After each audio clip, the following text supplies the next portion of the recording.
With so many options, why choose Arizona State University? For me, the only online option was ASU because of the quality. Their faculty was really involved with their students and care about your personal journey. The dedication to my personal development from my professors, that's been extremely valuable to me.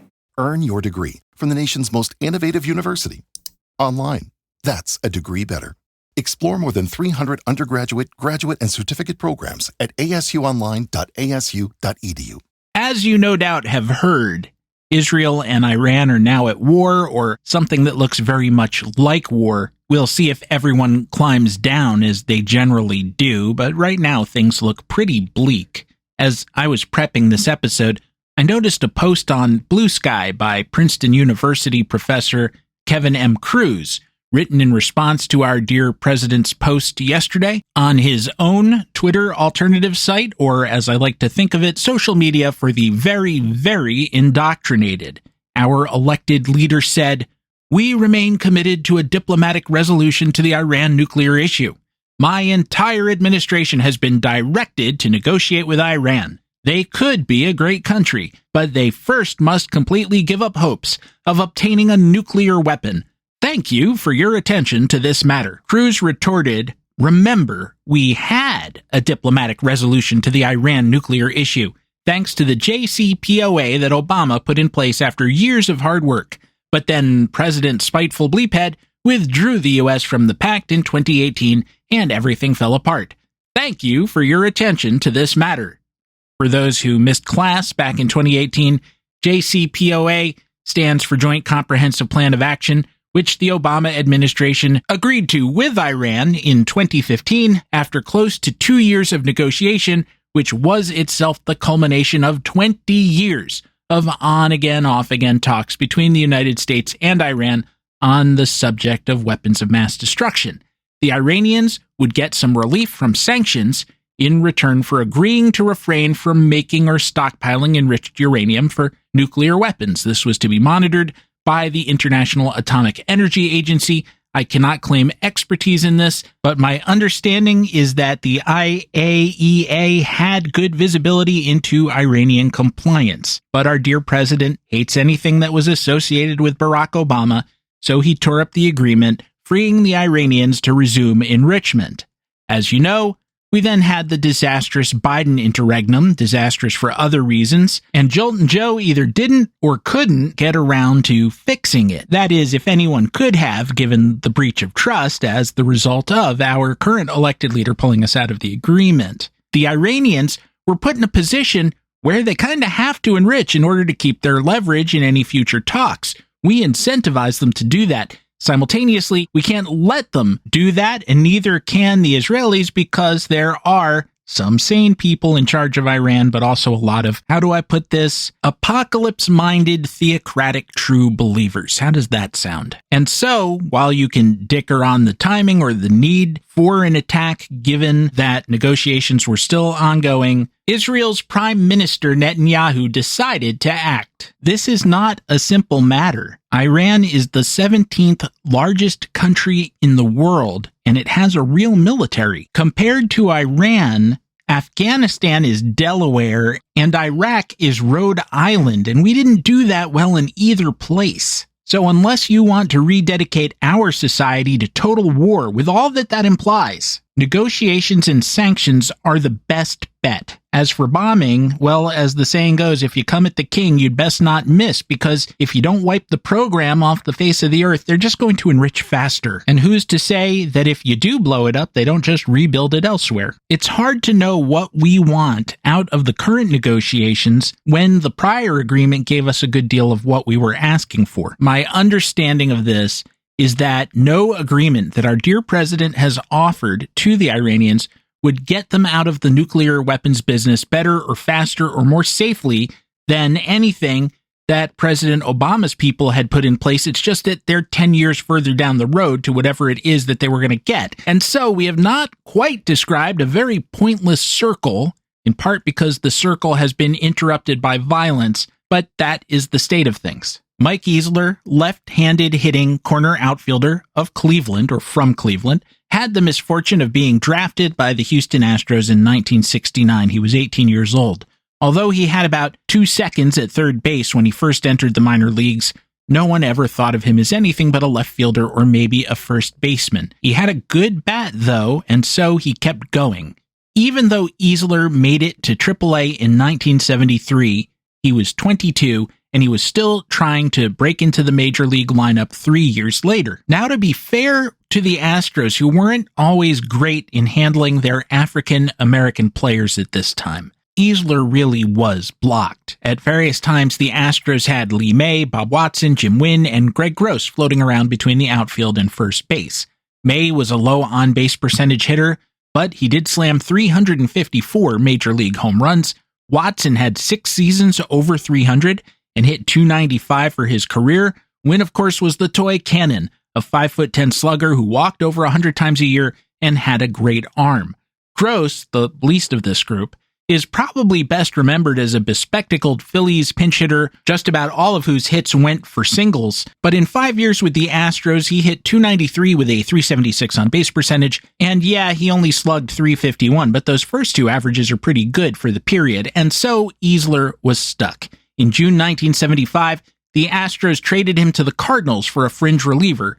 The Cardinals stuck Easler at AAA, and he hit .352 with a .417 on base percentage, a .651 slugging percentage, and 26 homers in 118 games. They still had no use for him because they too were deep in outfielders and had Keith Hernandez at first base. Therefore, they dumped him to Anaheim for a player to be named later, who turned out to be an infielder who never made it out of AAA. The Angels brought him up that September, gave him a few starts, some pinch hitting appearances. He didn't hit much, and he was now 25 on his 4th small sample audition in the major leagues, and he had hit .173 with 0 home runs in 88 plate appearances. And so, just before opening day 1977, the Angels dealt him to the Pirates in return for a pitching prospect who never made it. The Pirates sent him to the minors for 2 more years, and he had 2 more years like the one I just described that he had for the Cardinals AAA team. It wasn't so much that they were anti-Easler as once again he was blocked. They had Al Oliver and Dave Parker in the outfield corners, and Bill Robinson, who was kind of their pre-existing right-handed Easler based on his career arc, was floating between the outfield corners and first base as well, and hitting at a high level. In 1979, Easler finally got a full season in the majors, but he barely played. Chuck Tanner gave him 3 starts. The rest of the time, he was a pinch hitter, as the Pirates won what will be, unless something changes, the final championship in team history. Finally, in 1980, at 29 years old, Easler got to platoon in left field and hit .338 with a .396 on base percentage and a .583 slugging percentage in 132 games, a huge year for that period, but yet he was still the sort of player who had to prove himself every season. Let's flash forward a couple of years. In December 1983, the Pirates traded Easler to the Red Sox for John Tudor. That's a good deal. You make that deal. And everyone came out ahead, actually. In 1984, Tudor had a .327 ERA in 212 innings for the Buccos, while Easler hit .313 with a .376 on base percentage, a .516 slugging percentage, and a career-high 27 home runs as the everyday DH in a very strong Boston lineup. The next season, though, 1985, he slumped a bit, dropped off to .262 with 16 home runs. Simultaneously, Yankees designated hitter Don Baylor didn't want to play in New York anymore, both because he was sick of the chaos and because manager Lou Piniella was making noise about having him be the short part of a platoon with OG Ken Griffey. First, the Yankees tried to swap him to the White Sox for, get this, Carlton Fisk. The White Sox were up for that. White Sox were always their go-to at that time and were generally compliant, but Baylor said no because the Sox wouldn't extend him, and so a second deal was made during spring training 1986, Easler for Baylor straight up. I know I won't be going to the opposite field there, Baylor said, meaning Fenway Park, as compared to, of course, Yankee Stadium, which was still pretty darn deep to left field at that time. The Red Sox and manager John McNamara had also been talking about platooning Easler, and he didn't want to be, so he was glad to go. No player wants to be benched against same-side pitching, but he probably needed it. Now, over the prior 4 years, and I'm cherry-picking a little bit here because obviously there was a lot more than 4 years, and there was some time after as well, But during those 4 years, what you might call his mature years, he had hit .273, .324, .406, and 509 plate appearances against lefties, which isn't terrible, really, but you can also do better than that with the correct right-handed bat. Against righties, of course, he had hit .291, .352, .458. In either case, he said, "My first year in Boston was one of the best of my career.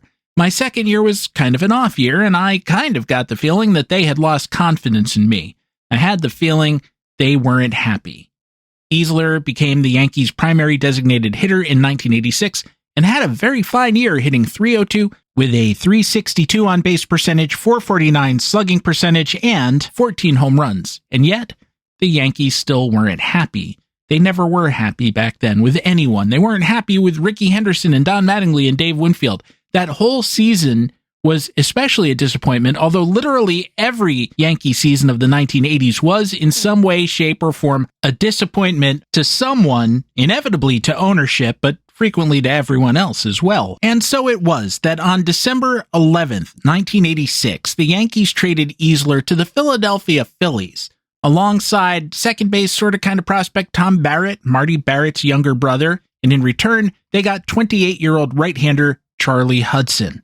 General managers in this trade were Woody Woodward for the Yankees and Bill Giles for the Phillies.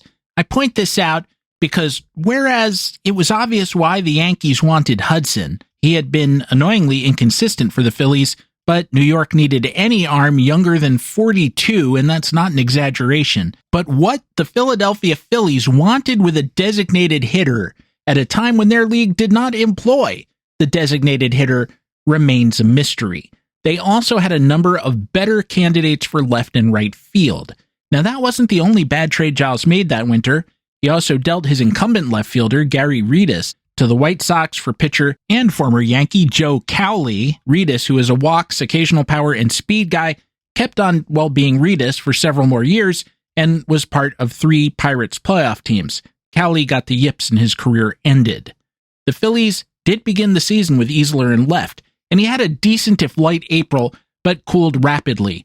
Then about 24 games into the season, he bruised his knee, had to hit the 15-day disabled list, as they called it then, and was gone about 3 weeks. Meanwhile, the Yankees had begun the season without a regular DH. They used Gary Ward, who had been a 2-time All-Star with the Rangers, but by the time he got to New York, all he had left was his glove. One of the worst years by a full-time outfielder in Yankees history, Ward that year, 1987, 146 games, .248 average, .291 on-base percentage, .384 slugging percentage. You might take that from your shortstop if he had a glove like Ozzie Smith's. They tried Ron Kittle, former Rookie of the Year, and he was actually pretty good, but he got hurt carrying an injured Len Sakata off the field and disappeared for a while. They also gave Dan Pasqua a shot, who they never wholly believed in. They put Claudell Washington out there sometimes, but he was at least ostensibly a center fielder, and they needed him to wear a glove. Meanwhile, back in Philadelphia, Easler came off the disabled list. The Phillies said he had his job back. They needed his power, such as it was. They gave him 12 games. He hit a soft .300, but that was enough to stir longing in the Bronx. On June 10th, the Yankees sent 2 more of their semi-prospects, outfielder Keith Hughes and infielder Shane Turner, to Philadelphia for, yes, Easler. The Phillies felt Easler was unhappy trying to play the field. He thought they were impatient with his defense after he hadn't worn a glove for 3 years. "I don't know why they traded for me in the first place," he said, "but it's over now." And so everything was back where it began, except the Yankees got to keep Hudson as a kind of consolation prize, except it turned out that they didn't want him either. And amidst all that juggling, they had lost 3 kind of precious semi-prospects in the sense that players like those were pretty much all the ammunition they had for trades, given that they had no real prospects, due to George Steinbrenner signing every free agent in creation every year, thus costing the team, again, no exaggeration, annually their first-round pick, often their second-round pick, and on occasion, even their third-round pick. In short, Mike Easler was the Iran nuclear arms deal of baseball. Baseball is everything, everything is baseball, and enshrouding both with the suggestion that no one ever learns anything is the infinite inning.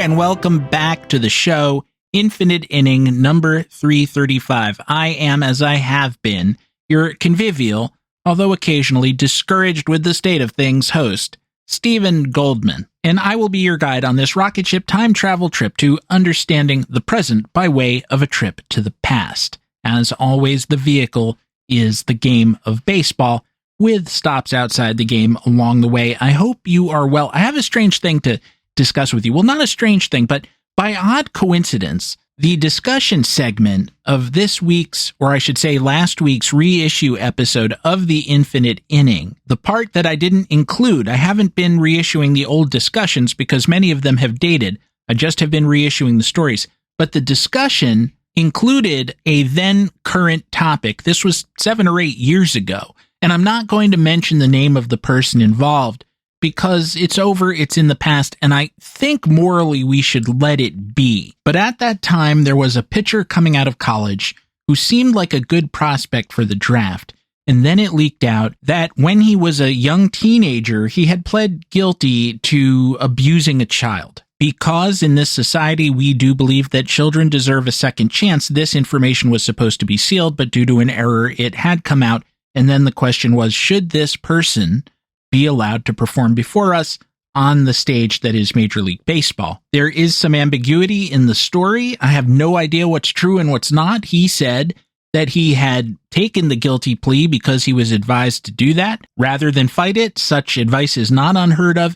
At the same time, that's also what plenty of guilty people say. On sort of a third hand, he was again a child. His brain was not wholly formed. He was not a mature individual. And generally, again, we tend to look upon children with forgiveness, even if they've done something fairly heinous. As it turned out, he did not get to pitch for any major league organization. He was not drafted. He was not signed as a non-drafted free agent. Ultimately, he did get to pitch a little bit in a foreign league, but that's where it ended. And since he is no longer pursuing baseball as a vocation, I feel like we should leave his name out of it and let his life go on as it will. Simultaneously, the issues raised by his story are still real ones. Last week, during my limited non-baseball viewing time, my wife and I watched the Netflix series Department Q, which is basically a police procedural, and I enjoyed it enough and was already familiar with a number of the actors who I've enjoyed in the past, so I was sort of looking around online for other things that they've done, so maybe we could spend more time with these people.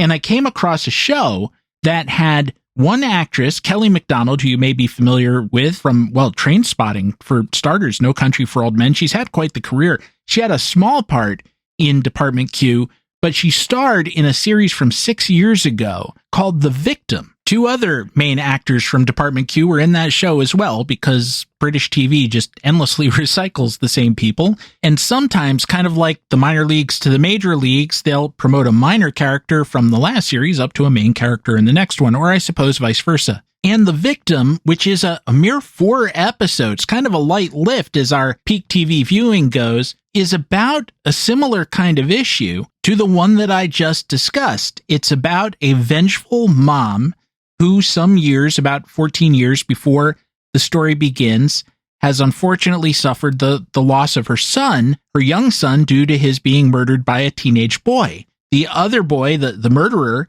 has his record sealed, his identity protected even from the family of the victim, and serves his time and then gets to go on with his life. But she keeps trying to find him, thinks she has found him, and posts online his name and address. But what if, and this is where the show jumps off, so I'm not giving you any spoilers, she has the wrong man. The show is very cleverly titled in that The Victim refers to almost everyone who has been part of this story in the course of the 15 years between the child murder and the mother's vengeance. And so almost everyone is sympathetic and everyone is, well, sort of not. We say the child is father to the man, but it's not always true. There can be a discontinuity there. And surely many of us can remember, hopefully not any of the crimes that I've discussed today, but we can remember dumb things we did when we were kids, risks we took to our own person. To what extent do we, who could be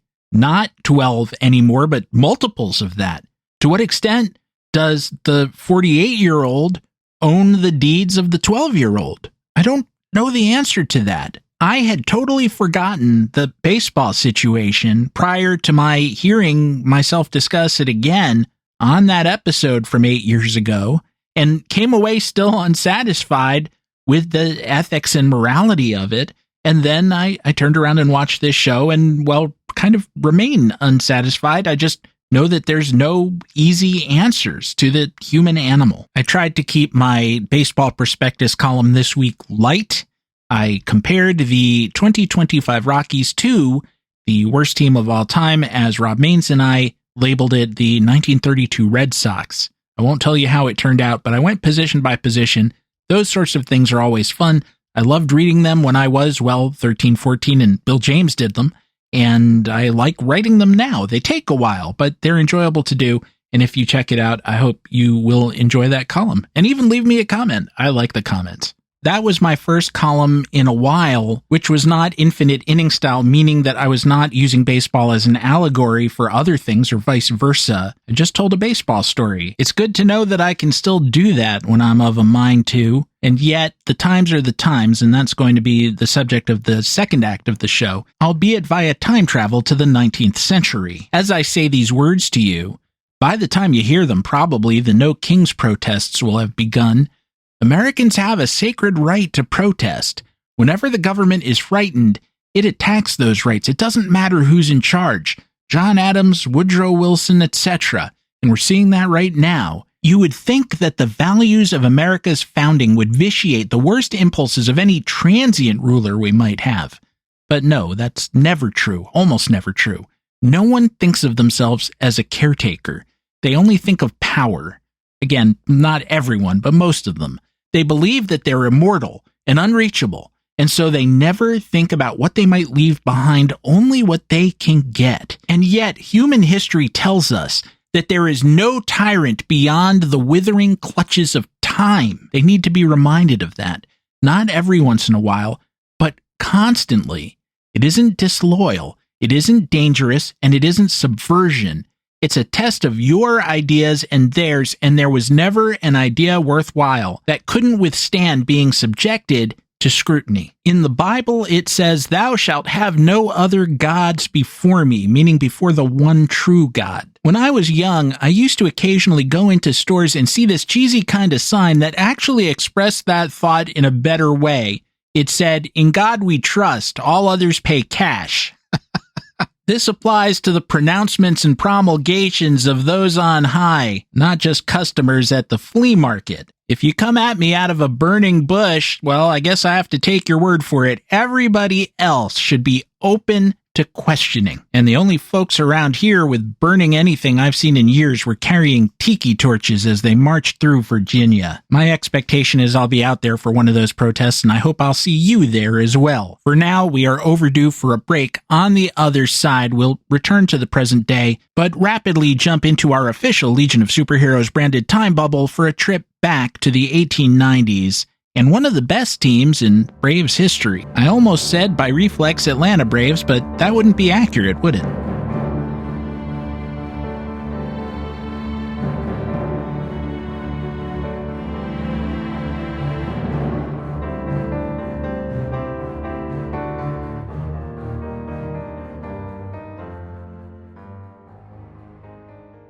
With so many options, why choose Arizona State University? For me, the only online option was ASU because of the quality. Their faculty was really involved with their students and care about your personal journey. The dedication to my personal development from my professors, that's been extremely valuable to me. Earn your degree from the nation's most innovative university. Online. That's a degree better. Explore more than 300 undergraduate, graduate, and certificate programs at asuonline.asu.edu. Hi, I'm Richard Karn, and you may have seen me on TV talking about the world's #1 expandable garden hose. Well, the brand new Pocket Hose Copperhead with Pocket Pivot is here, and it's a total game changer. Old-fashioned hoses get kinks and creases at the spigot, but the Copperhead's Pocket Pivot swivels 360 degrees for full water flow and freedom to water with ease all around your home. When you're all done, this rust-proof anti-burst hose shrinks back down to pocket size for effortless handling and tidy storage. Plus, your super light and ultra-durable pocket hose Copperhead is backed with a 10-year warranty. What could be better than that? I'll tell you what, an exciting exclusive offer just for you. For a limited time, you can get a free pocket pivot and their 10-pattern sprayer with the purchase of any size Copperhead hose. Just text WATER to 64,000. That's WATER to 64,000 for your 2 free gifts with purchase. WATER to 64,000. By texting 64,000, you agree to receive recurring automated marketing messages from Pocket Hose. Message and data rates may apply. No purchase required. Terms apply. Available at pockethose.com/terms. Drivers who switch and save with Progressive could save hundreds. With that kind of money, you could go big time on a fancy water bottle with ultra titanium alloy metal. You're not sure why you need all that. I mean, it just holds water. But you're getting it anyway. Because if you're hiking near an active volcano and you accidentally drop the bottle into molten lava, your water will still be icy cold. Switch to Progressive and you could save big time. For water bottles. Progressive Casualty Insurance Company and affiliates, not available in all states. Potential savings will vary.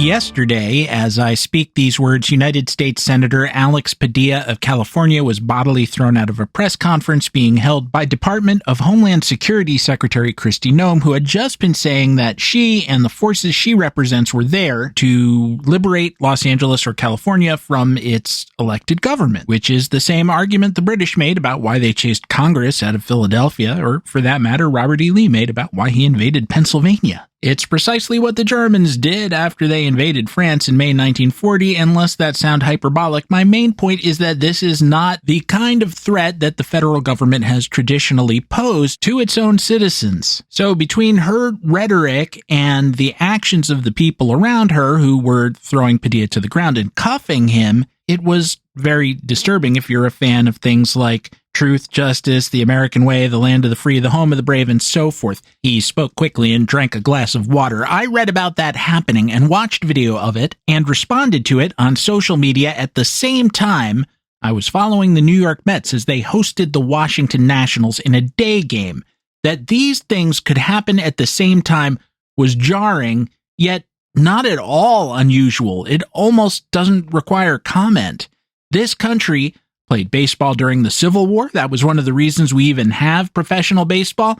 The games went on during the Spanish-American War. On July 1st, 1898, the day the Rough Riders went up San Juan Hill, and yeah, I know it was actually Kettle Hill the Rough Riders attacked, but let's not be pedantic. The team that today we call the Braves was dropping a game to the now extinct Cleveland Spiders. All you've ever heard about Cleveland and the Spiders was that in 1899 they were one of the worst teams ever. But they were actually good that year. The crimes against their roster hadn't happened yet. They had Cy Young, Bobby Wallace, and Jesse Burkett, Hall of Famers in the future all. The Boston Braves would ultimately win the pennant with a record of 102, 47, and 3, and they had future Hall of Famers Jimmy Collins, Sliding Billy Hamilton, Hugh Duffy, Kid Nichols, and manager Frank Salee, if that's even how we pronounce his name. I don't know. He's been dead a long time. Let me alone. Salee actually received a very special surprise. In fact, he didn't find out he was a Hall of Famer until 90 years after he was dead. That must have been fun for him. Now, this one time, we can't blame the Hall of Fame for being tardy. The problem was that he had tuberculosis and died fairly young, about a quarter of a century before the Hall of Fame became a thing. Now, less happily than tuberculosis, they also had future suicide Chick Stahl in the outfield and future murder-suicide catcher Marty Bergen. I don't mean to trivialize tragedy, especially in the case of Bergen, who was mentally ill in an extremely serious and frightening way, but I wonder how many teams had two such players, two players who ended in that terrible way. I haven't told Chick Stahl's story here, but I have elsewhere, and I should do it here as well. As I've remarked in the past, I just don't think I ever want to tell Marty Bergen's story of suicide and family murder. It's that unpleasant and pretty much without redeeming value, except perhaps to point out that mental health is still an underappreciated aspect of our overall health on this planet. Lately, I've been thinking about toxic narcissism, which, as I've discussed in other episodes, makes human beings into spiders and those that dare love them into prey for them to toy with. This is a subject where the law of averages really frightens me because a narcissist cannot be reasoned with. You and I see each other. They only see mirrors which reflect themselves, and so deep down, They cannot conceive of others as real people with their own value, their own needs. I refer to the law of averages because if half the population is of above average narcissism, well, I want to move to the moon. Day is ours, ran the Boston Globe's headline in type so big it could be read from the moon. That was the day after the Spiders and the Braves hooked up, the Braves losing 12-6. The day was very much not theirs, but they were talking about Cuba. Indeed, the day was ours. There were also about 1,250 American casualties that day, but we had captured the day, and that was definitely worth all the death and disfigurement and, I don't know, yellow fever. All of those guys missed the Braves-Spiders game too, which is probably low on the list of things they were worried about, but they would have been better off. They knew it too. You know, those Rough Riders, Teddy Roosevelt et al., Leonard Wood, as soon as they got done with the fighting and the occupation began, which coincided with the mosquitoes and the yellow fever eating the occupiers alive, they started agitating to go, hey, we're just volunteers. We're not here for the occupation. That's for the plebes in uniform. Didn't you hear us? We're cowboys and effete New York State senators. We got bigger fish to fry, including this kind of fun two-team pennant race they're having in the National League this year. Have you read John Dos Passos' USA trilogy, which he interrupts for occasional commentary, such as the chapter The Happy Warrior, which is about Theodore Roosevelt? Here's how he put it. I'm joining him midway, picking up from when the Maine blew up, Theodore resigned to lead the Rough Riders. Lieutenant Colonel. This was the Rubicon, the fight, the old glory, the just cause. The American public was not kept in ignorance of the Colonel's bravery when the bullets sang, how he charged without his men up San Juan Hill and had to go back to fetch them, how he shot a running Spaniard in the tail. It was too bad that the regulars had gotten up San Juan Hill first from the other side, that there was no need to get up San Juan Hill at all. Santiago was surrendered. It was a successful campaign. TR charged up San Juan Hill into the governorship of the Empire State. But after the fighting, volunteers, war correspondents, magazine writers began to want to go home. It wasn't bully huddling under pup tents in the tropical rain or scorching in the morning sun of the seared Cuban hills with malaria mowing them down and dysentery and always Yellow Jack to be afraid of. TR got up a round robin to the president and asked for the amateur warriors to be sent home and leave the dirty work to the regulars who were digging trenches and shoveling crap and fighting malaria and dysentery and Yellow Jack to make Cuba cozy for the Sugar Trust and the National Bank. And that almost brings us up to the point that we start hearing about Tony Perez and Tony Oliva. But we were talking about 1898. As I keep saying, the NL had a good two-team pennant race that year. The Cincinnati Reds, whose own future Hall of Famers included manager Buck Ewing and second baseman Bid McPhee. I almost said Big McPhee, which actually sounds like a much more interesting character, held first place into August, with the Braves floating between second and third, anywhere from a half game to 5 games back. But the Reds had a rough stretch run, going 30-31 from August on, while the Braves went 46-17 during the same period, including 4-2-1 in head-to-head games against Cincy. 3 of those wins against the Reds kicked off an 11-game winning streak.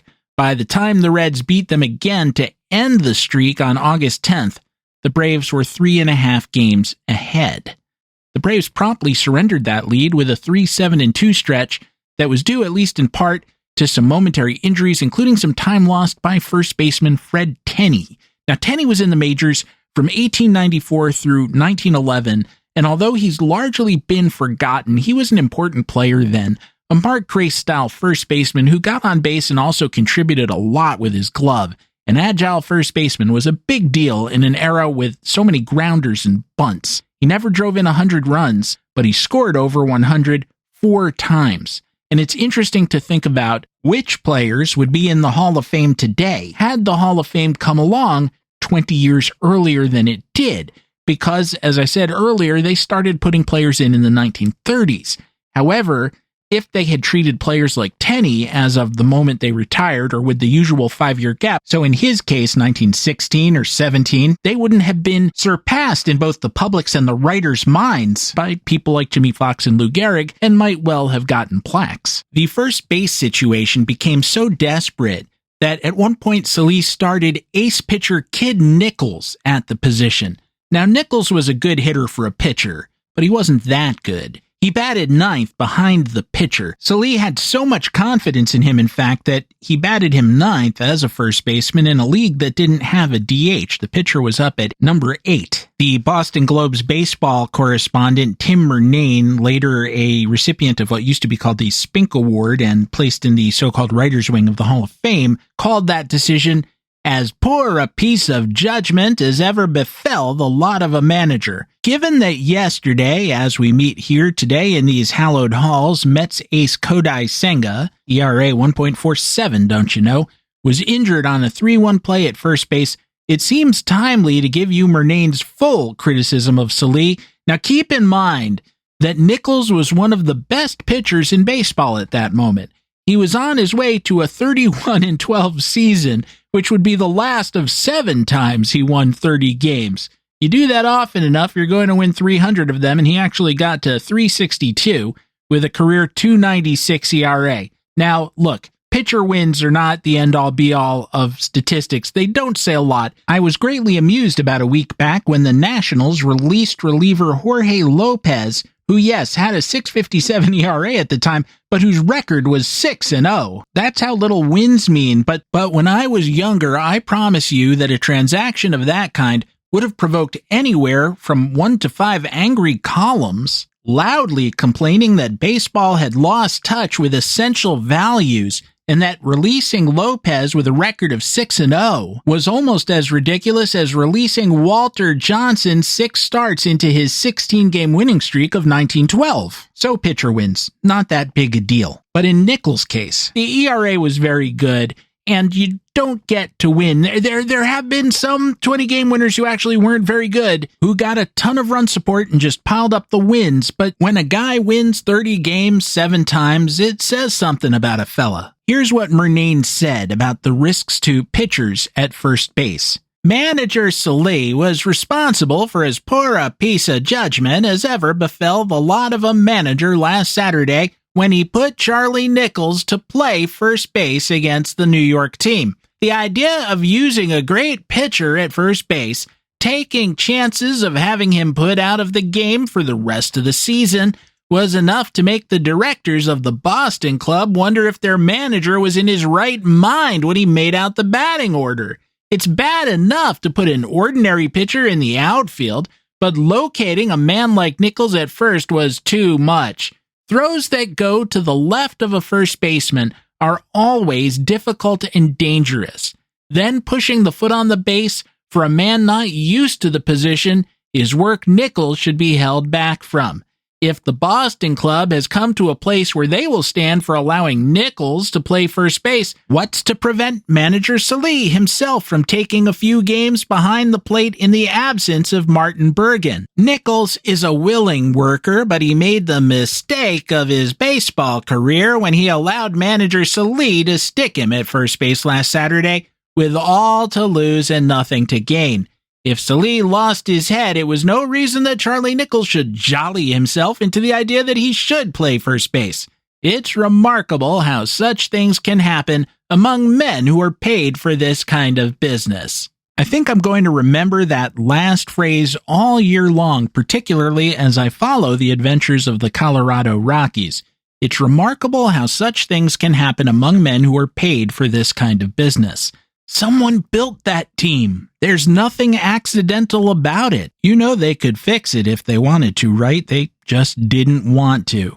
Oh, and by the way, Nichols was fine, but don't look for Senga until you see him coming. I should also mention that as part of Marty Bergen being who he was, that the crack about the absence of Martin Bergen referred to Bergen just having gone home to North Brookfield, Mass. He did that sometimes. He even did it during the 1897 Temple Cup postseason series. I'm not into it. This isn't worth my time. I'm going home to see Ma.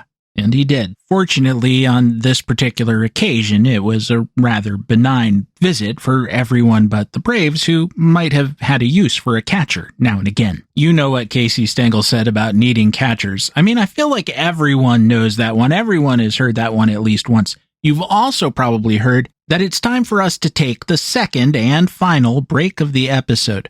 On the other side, I want to tell you about the unusual career of one Braves pitcher, and I'm not even talking about lefty Fred Klobodans, Duke Klobodans, who was one of the pitchers that I just talked about, won 26 games in 1897, but with a below-average 4.60 ERA. Nor is it either of the team's two future Hall of Fame pitchers, Nichols or Vic Willis. No, our man had much too short a career for the Hall because he had other things on his mind. They called him the pitching professor, and he was going back to school. Enjoy this break while we both study up, and I will see you on the other side. Herr Klobodans, go into your Klobodance.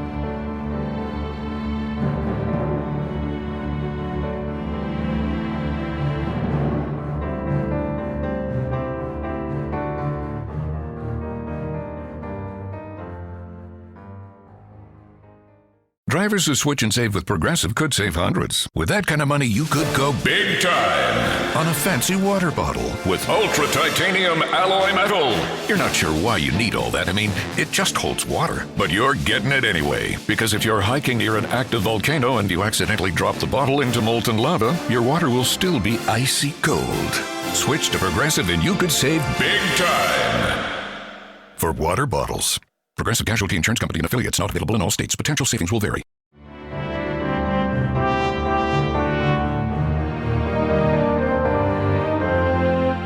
And we're back. Do you feel rested? As a result of injuries and adventures like Kid Nichols at first base, by early September, with about 30 games left to play for all contenders, it was the Reds up by half a game on the Braves, 3 on the Baltimore Orioles, and 7.5 games ahead of the Spiders. The other 8 teams were pretty much out of it. The July 1st game that happened to coincide with the Battle of San Juan Hill, that Braves at Spiders game, is fun to look at. Bobby Wallace might be one of the most obscure Hall of Famers, but he played third base and batted third for the Spiders that day. Wallace wasn't just a glove man, he could hit a bit. Second baseman Cupid Childs, who had the usual short peak of a second baseman, batted second and went 4 for 5. He was a career 306, 416, 389 hitter. And wouldn't it be neat if the White Sox Chase Mydroth posted numbers like that? He just might. Their starting pitcher that day was not Cy Young, but lefty Cowboy Jones, one of many Spiders soon to be transferred to the Cardinals due to the owner having control of both clubs. Now, the Braves started Ted Lewis, not the "Is everybody happy" band leader of the first half of the 20th century. He had kind of a fun act. You can find old clips on YouTube. Check him out. Seriously. His name was Theodore Leopold Friedman, whereas the Braves' Ted Lewis was born Edward Morgan Lewis in Wales. He went 26-8 with a 2.90 ERA in 1898, his best season. But on July 1st, he didn't have it. The Spiders scored 7 runs in the first 2 innings, and the game was never close. Childs made a couple of errors for Cleveland late, helping Boston to score 4 runs in the bottom of the 9th. The score had been 12-2 to start the inning. Those runs obviously did not matter very much. Ted Lewis, again the pitcher from Great Britain, not the band leader from Circleville, Ohio, is very much worth discussing today of all days. Briefly, and here I rely on Rory Costello's Sabre biography and a few other sources. Lewis was born on Christmas Day in 1872 in the Welsh town of, well, I don't think I can pronounce it. It's spelled Macinleth, but it's not pronounced that way. I kind of lose track of it after the Macin. It seems like a pretty little place, perhaps especially so 150 years ago, but around 1880, Lewis's family picked up and moved to Utica, New York. 56 years later, the headline on his New York Times obituary read, Dr. E.M. Lewis, 63, educator, is dead. President of the University of New Hampshire for the last 9 years, ran for Congress twice, candidate in Massachusetts in 1910 and 1914. Oh yeah, played ball in Major League. He did that last, pitching, never on Sundays. His teammates called him Parson Lewis, so he could save up money for his college degree. Once he got that, he quit. He had 2 20-win seasons. Not that those were hugely significant, as we keep saying on this particular episode, but particularly at a time pitchers had to cover 300-plus innings a year and could win 30 or even 40 games. He wasn't bad, though. He finished up his career with a record of 94-64 and a solid 3.53 ERA. He coached the Harvard baseball team during his run with the Braves. He then went off to Williams College and earned both his BA and an MA, taught elocution at Columbia University, which reminds me of Bob Shepard, the great Yankees public address announcer who taught the same course at St. John's University in Queens. I half wonder if they ever met. When Lewis passed, Shepard was 26. I sort of doubt it, but still. Lewis went on to teach public speaking at Williams, became dean and then president of the University of Massachusetts, made stops teaching at Yale Divinity School and Harvard Summer School, and the same year Babe Ruth bashed 60 home runs, he became president of the University of New Hampshire. This is just a sampling of his resume. One of his kids was around until 2001. I wonder if any historians ever reached out to that fella and asked about his pop. I wish I had. I have gotten far away from where I've started now, but it's important to observe, as we always do on this show, that Parson Lewis was an immigrant who made good in America. He made good in baseball, pitching for 2 pennant winners. The 1898 team we've been discussing held the Braves' team record for most wins in a season for 95 years. Then he left baseball, made good in academics, academic administration, and though his 2 runs for Congress didn't pay off, he lost to Republican incumbent congressmen in both 1910 and 1914. He had other achievements around government, and we should note that he and his wife Margaret gave the nation 2 sons and a daughter. And no, not every immigrant reaches those sorts of levels of personal achievement, but some of them have the potential to, and not all of them kill someone either. Most of them don't, in fact, whereas some of our most famous serial killers were homegrown. The majority of them, in fact, were raised by Mom, Apple Pie, TV dinners, The Flag, and Captain Kangaroo. You just can't take anything for granted. So why is Ted Lewis, the pitching professor, the parson, different from any other immigrant? But actually, he was legal. Well, yeah, that we know of, but that's sort of beside the point. Being an illegal immigrant or a migrant seeking asylum, which is a legal thing that one can do, or a refugee, same idea, is a bureaucratic question. It's a matter of paperwork. It is perhaps important paperwork, but it also doesn't say anything about a person's character or their potential to be a pitching professor. And whereas I cannot vouchsafe everyone who knocks on the golden door, I dare say it shows more about the circumstances under which a person came to the door than it does about the person himself. You know, every doctor's appointment I go to now, they give me the equivalent of a book report to write, a huge sheaf of papers that are exactly the same as the pages I filled out last year and the year before. Now, some of them are apparently inevitable, having to reauthorize them year by year on HIPAA policy and the ability to bugger the insurance company to collect money on my behalf. I meant to say bug, but my mouth just kept on going, giving us a much more colorful but also appropriate image. Sometimes I just get so sick of it that I don't do it, or I cross out big sections, or I write same as last year's form. If you are a non-criminal immigrant, that's the kind of violation of which you are guilty, and it should not require posses of armed masked men coming to take you out. And those are the sorts of people who are now being subjected to ICE raids around the country. People who may have overstayed their visas, or their paperwork is incomplete, or are in the process, or were in the process of having their claims to asylum adjudicated. Those are the kind of people who are being arrested right now. I happened to see a headline earlier, arrests of non-criminals up 800%. And there are few sentences in the English language that more strongly indicate the rise of a dictatorship than non-criminal arrests are up. It shouldn't be that urgent. And if you've been here and you've been good, you should have the opportunity to become a full-fledged American citizen. You've already proved your bona fides. If you're a criminal, sure, out with you. If you've hurt someone, if you've killed someone, bye. But if all you've done is work and pay taxes, that makes you exactly like 99% of the rest of us. Except you may look a little different. You may speak a different language some of the time.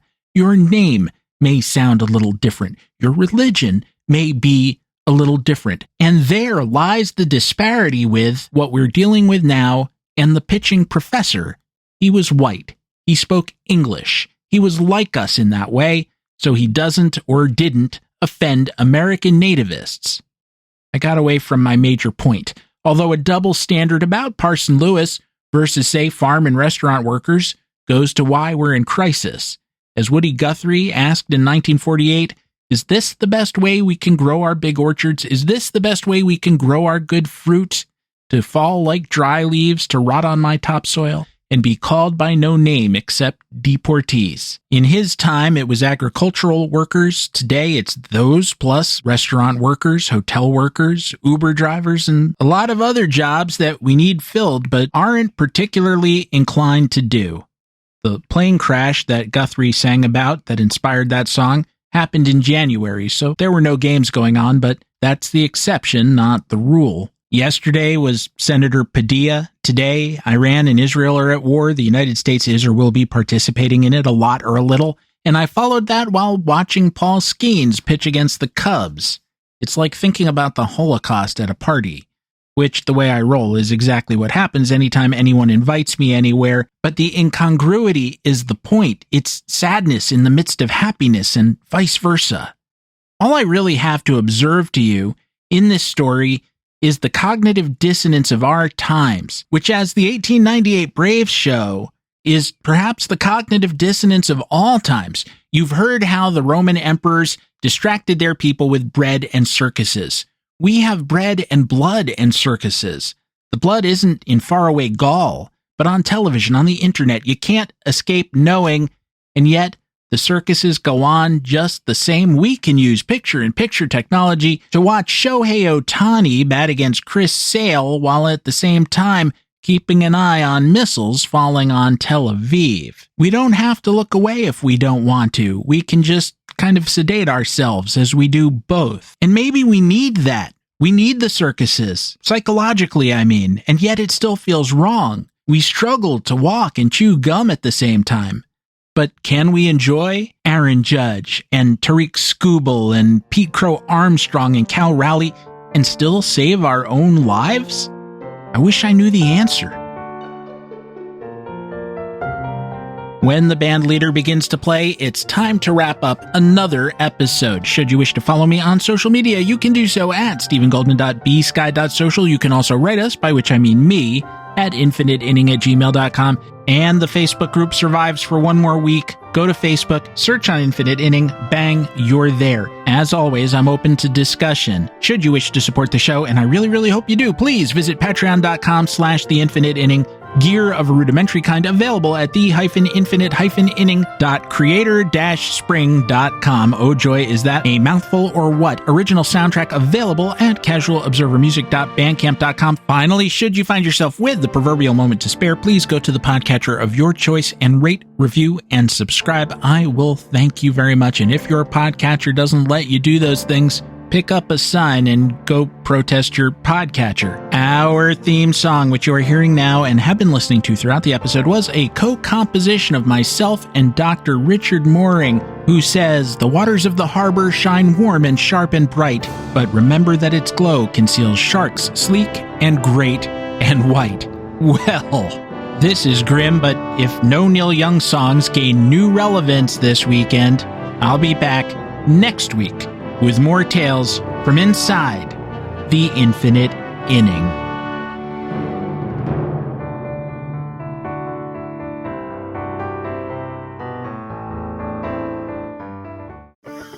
Having a life scholarship and being able to afford to go to college made me feel inspired to go. When I got a life scholarship, it was such a relief. I knew that I wanted to have an impact. Having a life scholarship through the SC Education Lottery was huge. It gave me the opportunity to make that impact right here at home.